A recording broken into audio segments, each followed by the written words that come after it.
All right, we haven't been here in a while, so enjoy the view while I give you guys the story.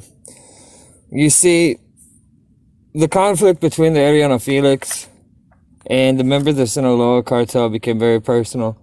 If you didn't see the video on what Palma did, look at it. Kind of explains how personal it became.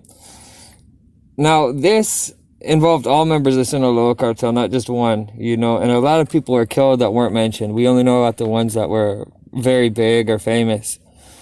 Now, on one day, on 10th of February 2002, Ramon Arellano Felix personally went to Mazatlan to carry out Mayo Zambada's execution, going to kill Mayo. Now, this date, for those of you who don't know, is during Carnival, which is like the biggest celebration of the year in lots of Mexico. Carnival is it's a party that lasts several days. So Ramon was circulating, driving around in a white Volkswagen.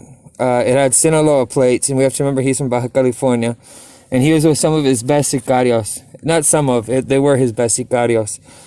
And the plates were VFY6068. And this is approximately around 10 in the morning. Now, the official version is he was driving the wrong way. And police saw him from a distance, but he was able to park. The people got out of the car and kind of dispersed.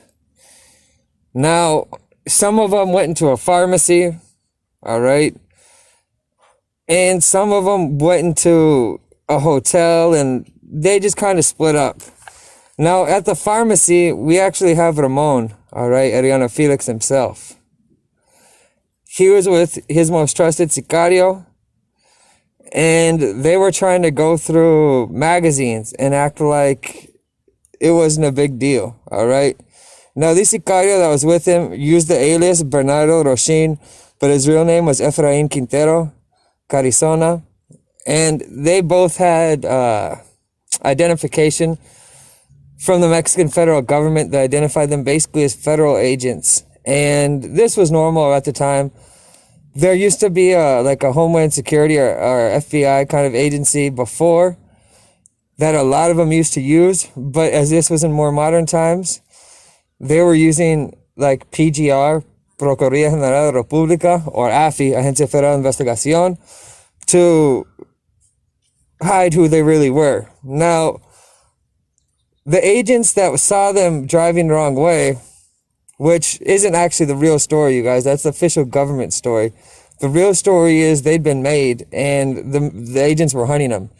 Saw them, and they saw the agents coming and kind of split up, because believe me, you aren't going to be driving the wrong way with the car full of sicarios and your armament and everything when you're about to do a hit. That just doesn't make sense. You're going to be driving very careful, doing the speed limit. So either way, the point is they were caught at this point where I said. Now, a comandante approached one of the gunmen, though they didn't know they were gunmen yet. Remember that, okay? And this is on the Avenue Rafael Huelna. And when he came up to him, he saw that, like I said, they were looking at a magazine at the exact moment. But they walked out, okay? One of them did, and kind of approached the comandante. And when he actually approached the comandante, he showed an ID. And like I said, the ID he pulled out was of a federal agent. And the comandante's name was Angel Antonio Arias Torres. And the ID he looked at used the name Jorge Perez Lopez. While he was looking at the ID, and this person he's looking at, mind you, this Jorge Perez Lopez, is actually Ramon Arellano Felix. Pulls out a gun, Ramon, and shoots the comandante twice in the chest. And this is before a lot of them use bulletproof vests and stuff like that. That's actually more of a recent thing here in Mexico. So the comandante was able to get a shot off and actually shot Ramon right in the head and killed him. And the comandante also died. They both ended up dead right there on the pavement, which is very worth noting. That doesn't happen too often That is what happened right there in this case.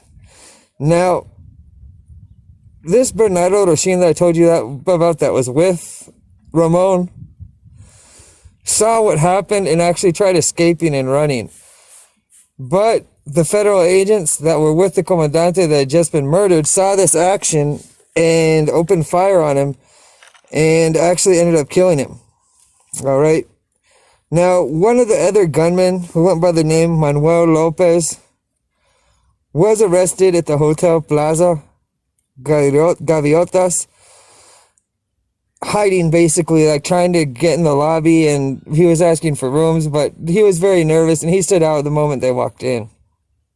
Now, what's extremely crazy about this is if you think about it, an actual boss of a cartel went to kill another boss of a cartel, and he personally went there to accompany his sicarios, and that shows how personal this conflict had become for both sides. Now, he ended up dying there, of course, as we previously discussed, and this was another big loss for the Arellano Felix Cartel, and at a very crucial time for him. As we all know, Mayo to this day is still alive and still in his position up top, and no one's ever been able to really get close to him like that, though he has lost family members. I did a video on that. His wife's family was caught in a hotel. A lot of them were killed.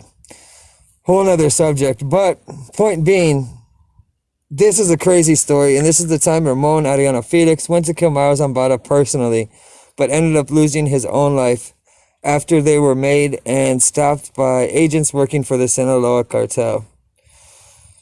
So, this is another one of those stories, you guys, that could be a movie, but it's too real for the damn movie. So please leave a comment below. That's what will help this video out more than anything in the end.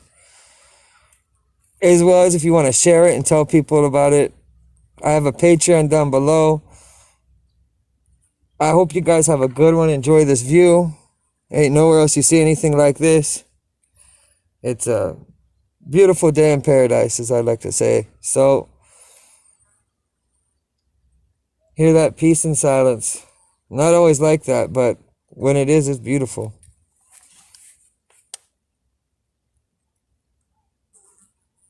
Enjoy that a little bit instead of just hearing me yapping, right?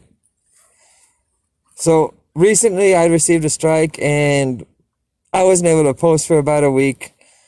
I'm going to try to drop as much content for you guys and get back caught up with it, and let me know if there's anything you guys would like to see or any subjects you'd like me to touch. And I'll put it on the list as well. I'm taking this opportunity to get back and answer a lot of emails and get caught up on things like that. So I guess there's a positive side to everything. So